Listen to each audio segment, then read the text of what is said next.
Good afternoon everyone मौसुमी लाइफस्टाइले आरो एकटी ब्लगे तोमादेर स्वागत। और एखन सकाल 11:30 बाजे। एखन थेके आमि आमार ब्लगटा स्टार्ट करछि। तो सकाले देखतेई पाচ্ছো आमि किचेने चले एसेछि। ओर बाबा चले गेছে अफिसे, बाच्चादेर ब्रेकफास्ट हये गेছে, माम गेছে उपरे कयेकटा जामा कापड़ धुते और मिठी पड़ते बसेছে। तो भाबलाम दुपुरे खाबारटा चापिয়ে दिই, আর যেহেতু সে বাড়ি নেই দুপুরে একটু সিম্পল রান্না হবে। তো চলো দেখাই তোমাদের কি হবে। এখানে রেখেছি মুগ ডাল, আর এই ডালটা কিন্তু অর্গানিক জানো তো। দাঁড়াও তোমাদের দেখাই, অর্গানিক এটা নিয়ে এসেছে। এই দেখো এর মধ্যে নাই দেখো মানে চোখলা পুরো ওঠেনি, এমন করে ছাড়ানো, গ্রামের চাষিদের বানানো। তো এখানে অল্প একটু ডাল ভাজতে বসিয়ে দিয়েছি। আর একইভাবে এখানে হচ্ছে গোবিন্দভোগ চাল আছে। হ্যাঁ এটাও হচ্ছে অর্গানিক, গ্রাম থেকে আনা। তো দেখো এটা কি সুন্দর একটা সাদা ছোট্ট থলের মধ্যে করে দেওয়া। অনেকটা ছিল, 2 কেজি ছিল, এই এতটা আছে, শেষ হয়ে এসছে। আমাদের বাড়িতে জানো তো বেশি অর্গানিক জিনিসপত্র আসে। এই দেখো জন্য বা বাচ্চাদের জন্য এই বাড়িতে অর্গানিক জিনিসপত্রই বেশি আসে। তো এই চাল দিয়ে ডাল দিয়ে দুপুরবেলা একটা হালকা করে একসাথে একটুখানি পাতলা করে খিচুড়ি করে দেবো বাচ্চাদের, একটু সবজি টবজি মিশিয়ে, তাই খিচুড়িটা করব। তো এই হচ্ছে আজকে দুপুরে খাওয়া। ওর সঙ্গে ডিমের অমলেট করে দেবো, কারণ ওই ভাগে ভাগে সবজি করতেও ইচ্ছা করছে না, বাচ্চারা খেতে চাইছে না। আর তার চেয়ে বড় কথা রাত্রেবেলা রান্না করতে হবে, কারণ কালকে যেহেতু ডায়ালিসিস আছে, রাত্রে রান্না না করলে দুপুরে রান্নাটা কি করে করব। কাল থেকে মামের স্কুল খুলছে, মিঠির স্কুল খুলছে, ওর বাবার অফিস আছে, অতএব কালকে সকালবেলা কেউ রান্না করার মতো নেই। তো যা করতে হবে আমাকেই আজকে করতে হবে। তা ভাবলাম দুপুরে এমন কিছু করি যাতে রাত্রে রান্নাটা ঠিকঠাক করতে পারি, সেই জন্যই পাতলা করে এই রান্নার ব্যবস্থা। চলে এসছিস? কাঁচিটা কোথায়? দাঁড়া আমি দেখছি। তো এই হচ্ছে দুপুরের রান্না। আর হ্যাঁ এখানটা এটা নিয়ে এসেছি, কাল থেকে যেহেতু স্কুল খুলছে, এটা এখন কেটে মানে ইয়ে করে কি বলে আর কি শরবতটা করে রেখে দেবো ফ্রিজে, যাতে সকালে 2 বোনকে দিতে পারি। আসলে কি বলতো, মিঠির যখন ছুটি হয় তখন ভীষণ গরম লাগে ওর, কারণ স্কুলে ধরো এসি, বাড়িতে যাচ্ছে সকালবেলা, যখন গাড়িতে উঠছে 11:30টায় তখন বিচ্ছিরি গরম। আবার মাম যখন দুপুরবেলা যাবে তখন মামেরও বিচ্ছিরি গরম লাগবে। তো একটুখানি ঠান্ডা শরবত দিয়ে দিলে রাস্তায় কষ্টটা কম হয়। তো আমি জলের সাথে গ্লুকন ডি দিই বেশি, মানে জল দিই আর 1 বোতল করে গ্লুকন ডি দিই। এবার মাঝে মাঝে তো একটু ডিফারেন্ট টেস্ট ইচ্ছা করে। সেদিনকে মাম বললো মা একটু ট্যাং নেবে, যে একভাবে তো গ্লুকন ডি খেয়ে যাচ্ছি, তো গ্লুকন ডি তো রয়েছে, সঙ্গে একটু ট্যাংও নিলাম। ঠিক আছে, মাঝে মাঝে একটু টেস্ট চেঞ্জ করার জন্য একটু ট্যাং দিয়ে দিলাম। তো প্যাকেটটা কাটা হয়নি এখনো, তাই এখন সিলটা কেটে শরবতটা গুছিয়ে রাখবো। তো চলো আগে খাবারটা চাপিয়ে দিই, তারপর আবার আসছি। তো আমার রান্না হয়ে গেছে, রান্না করে একেবারে স্নান করে নিয়েছি, তারপরে এলাম ক্যামেরার সামনে। ভীষণ গরম লাগছিল, পুরো অলমোস্ট ঘেমে গেছিলাম আমি, মানে সরি ঘেমে গেছিলাম তো ঠিকই, মানে স্নান করে গেছিলাম। এত গরম লাগছিল যে আমি কি বলবো। তারপরে এবার বাচ্চারা বসে আছে, খাওয়া হয়নি, স্নান করে উঠে আগে কালকের ভিডিওটা আপলোড করলাম, করে এবার ওদের খেতে দেব। ওদের স্নান টান হয়ে গেছে, ওরা আগেই করে নিয়েছে, করে মাম পুজো করলো, মিঠি ঘরে ছিল। দেখো তোমাদের সাথে শেয়ার করে কি রান্না করলাম। তোমাদের তো দেখিয়েছিলাম খিচুড়ি রান্না করছি। দেখো এইটুকু করেছি, অল্প করে এইটুকু খিচুড়ি,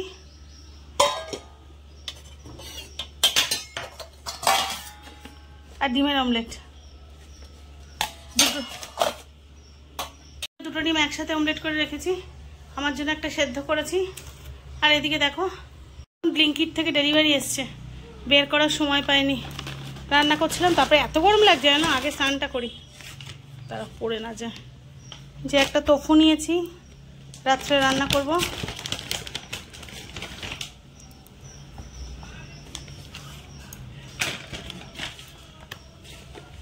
দুটো ডিম,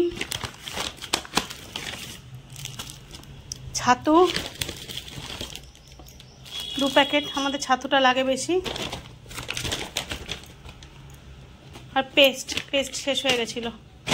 ব্যাস এ কটা জিনিস। এবার এগুলোকে সব জায়গা মতো রাখবো, রেখে মেয়েদেরকে খেতে দিতে যাব। এগুলোকে তুলে নিই, যা গরম, ডিমগুলো হয়তো নষ্টই হয়ে যাবে, ফ্রিজে না ঢোকালে একবেলাতেই নষ্ট হয়ে যাবে। ও আর কালকে দই পেতেছিলাম, টক দই আছে আমার জন্য। তো এই দুপুরবেলা খাওয়া দাওয়া, আর কিছু করার নেই, পাচ্ছি না এই বেলায়। খুব কষ্ট হচ্ছে। দেখো, কে বলবে আমি সদ্য স্নান করে উঠেছি, পুরো স্নান করে গেছি আবার। চলো মেয়েদের চটপট খেতে দিয়ে নি, তারপর আবার আসছি। তো গরম লাগছে, আগে এসে ঘরে বসলাম, পারছি না সহ্য করতে গরম। খেতে দেবো বলেও খেতে দিলাম না। দেখলাম মা এসিটা চালিয়ে রেখেছে, না আগে একটু ঠান্ডা হয়নি, ঘামটা যাক। তারপর আজকে দেখেছে মাথায় তেল দিয়েছি কি সাংঘাতিক পরিমাণে, কারণ গরম সহ্য করতে পারছি না। মনে হচ্ছে মাথা ফাথা ঘুরছে, মাথা কেমন গা পাক দিচ্ছে, বমি বমি পাচ্ছে, কী যে হচ্ছে নিজেও জানি না, এত হচ্ছে। তাই ভালো করে মাথায় তেল জল দিয়েছি, প্রচুর তেল দিয়েছি, প্রচুর দিয়ে এরকম জল দিয়ে থুবিয়েছি মাথার মধ্যে, যদি মাথা ঘোরাটা কমে আর একটু গা আর কি ঠান্ডা হয় আর কি। এত হিট হয়ে যাচ্ছে, এত গরম হয়ে যাচ্ছে যে প্রেশার হাই হয়ে যাচ্ছে, ফলে মাথায় প্রচুর তেল দিয়েছি আর জল দিয়ে মাথা থুবিয়েছি আজকে। দেখি যদি ভালো লাগে। এবারে ঘরের মধ্যে এসে বসলাম, ঠান্ডা হবো তারপরে খেতে দেবো। বসে বসে দেখি দু একটা কমেন্টস পড়ি, তারপরে খেতে দেবো। চলো খেয়ে দিয়ে উঠে তারপরে আবার আসছি। সন্ধে হয়ে গেছে, ঘুম থেকে উঠেছি, প্রায় সন্ধে হয়ে গেছে। উঠে আমি যে বিছানা গোছাবো, দেখো ওই দেখো আমার মিঠিও কত কাজে। তোমরা তো মামকে কাজ করতে দেখো, দেখো আমার মিঠি আমায় বিছানা গোছাতে দিল না, বললো মা তুমি সন্ধে দিতে যাও, আমি বিছানা গোছাই। ছোট্ট মিঠিও কিন্তু কাজ করতে পারে, অনেক পারে। আমি শুধু চাদরটা ভাঁজ করে রেখে এলাম, কারণ ওটা তোর ক্ষমতার বাইরে। ও বললো যে মা তুমি সন্ধে দিতে যাও, তো আমি চেঞ্জ করে এলাম, এবার যাবো সন্ধে দিতে। আর মিঠি গোছাচ্ছে বিছানা।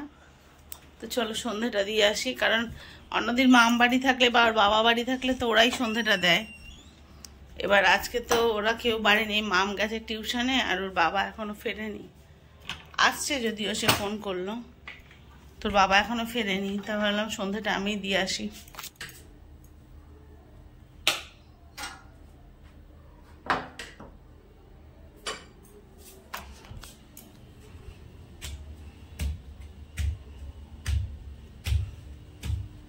আলো এখনো বেশ আছে। আমার তো জানো ছাদে ঠাকুর ঘর, দেখবে এখনো কিন্তু খুব একটা সন্ধে হয়নি। দেখো বেশ আলো আছে, তবে গোপালের বাসন টাসন ধুতে হবে তো, তাই একটু তাড়াতাড়ি চলে এলাম। চল আগে গোপালকে একটু জল দিয়ে নি, তারপরে আবার আসছি। তো সন্ধে দেওয়া হয়ে গেছে, এবার একটু গাছে জল দেব। গাছগুলো দেখবে মানে গরমে কি বিচ্ছিরি অবস্থা, পাতাগুলো কেমন শুকনো শুকনো লাগছে, খুব খারাপ অবস্থা, হলুদ হয়ে গেছে, কেমন যেন দেখো নেতিয়ে নেতিয়ে গেছে পাতাগুলো।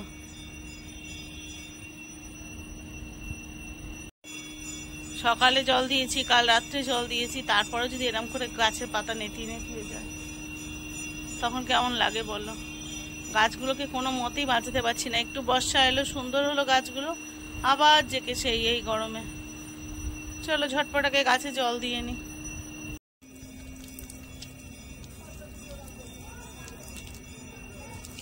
বাপি আসছে মা, আমি গাছে জল দিচ্ছি, দিয়ে আসছি। সন্ধে দেওয়া হয়ে গেছে আমার, তুমি ঘরে থাকো বাবা।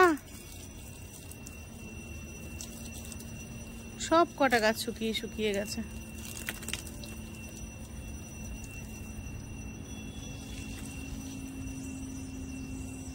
আমি না গাছগুলো এইভাবে স্নান করিয়ে করিয়ে জল দিই, তারপরেও যদি এরকম হয় কেমন লাগে বলো তো।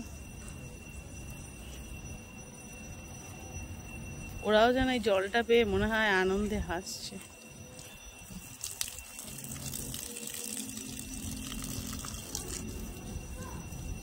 বাপি আসছে।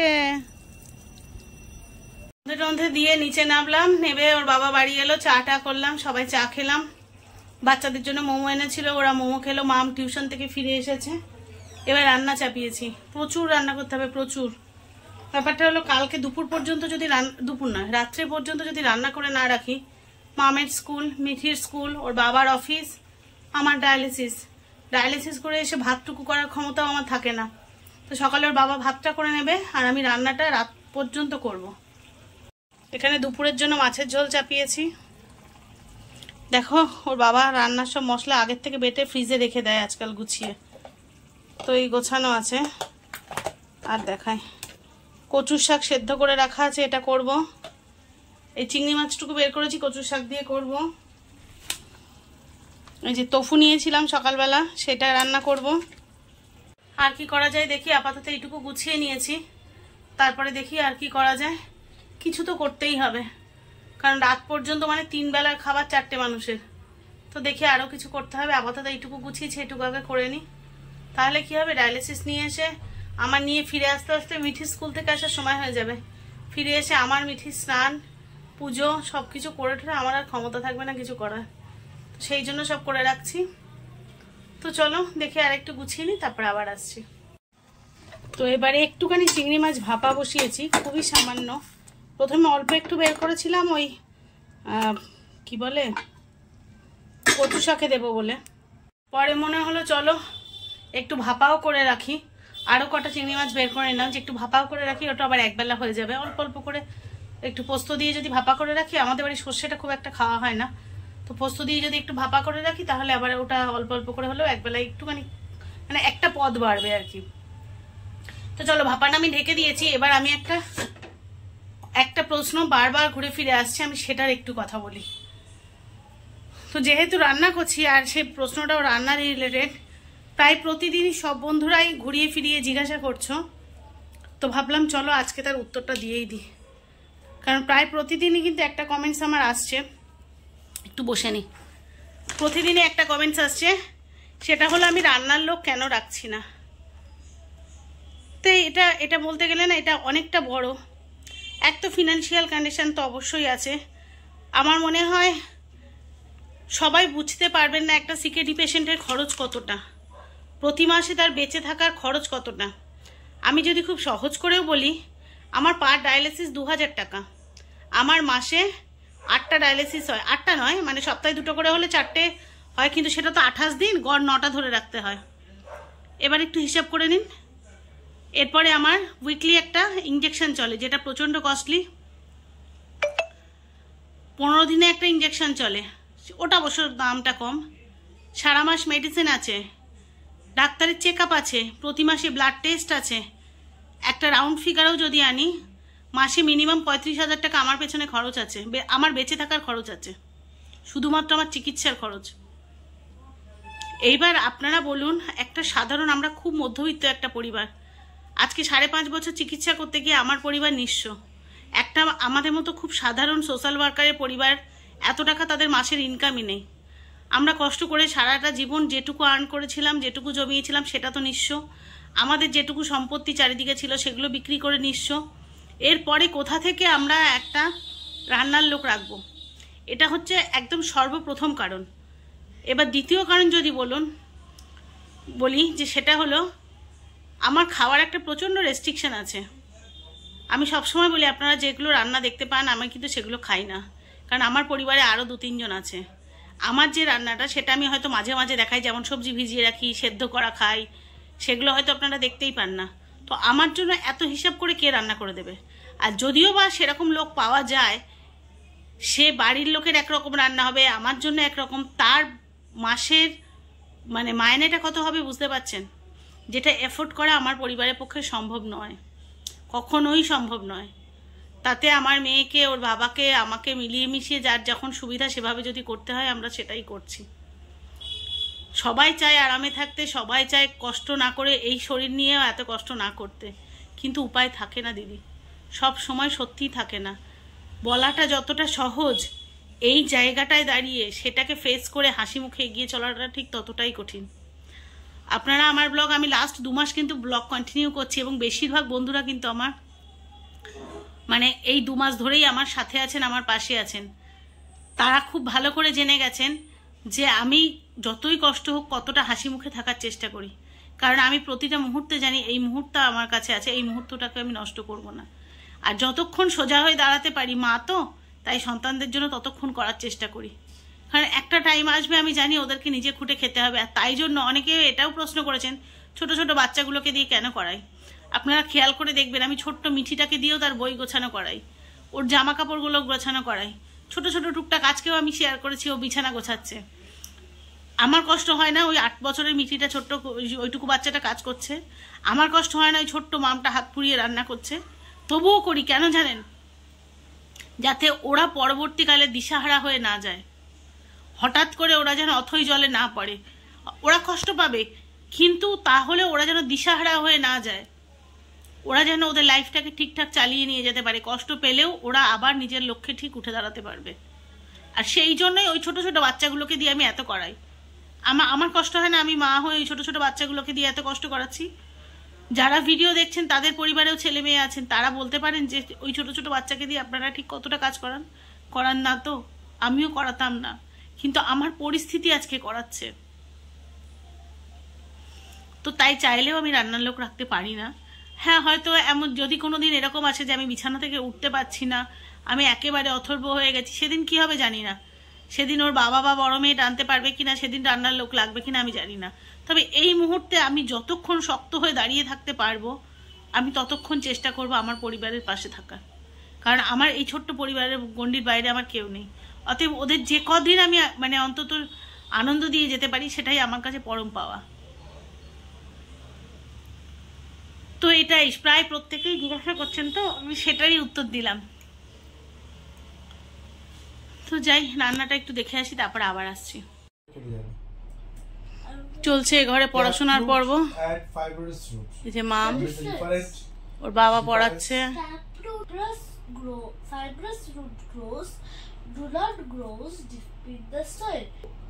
আমি রান্না করছি, ওরা এই ঘরে পড়াশোনা করছে।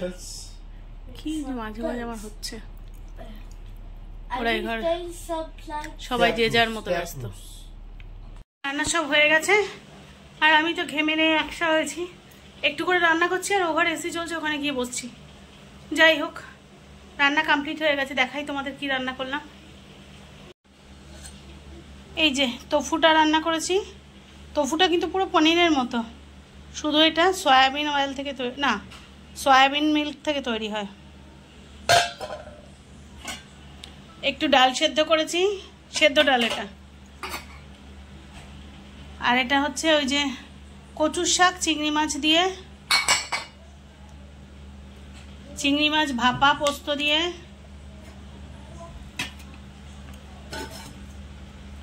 বাটা মাছ বড়ি দিয়ে রান্না করলাম। আর মিঠি গাছে বই গোছাতে, দেখা যাক কত দূর চলে। কাল দুপুর অবধি তো চলবেই, তারপরে কত দূর চলে দেখা যাক। সেই বুঝে রাত্রেবেলা না হয় হালকা ফুলকা কিছু দুধ থাকে কিছু করে টোলে নেবো যদি কম পড়ে যায়। তো এই, আর ডালের সাথে দুটো পাঁপড় ভাজবো। ও, আর এখনো টিফিনটা করিনি, টিফিনটার জন্য চলো দেখাচ্ছি।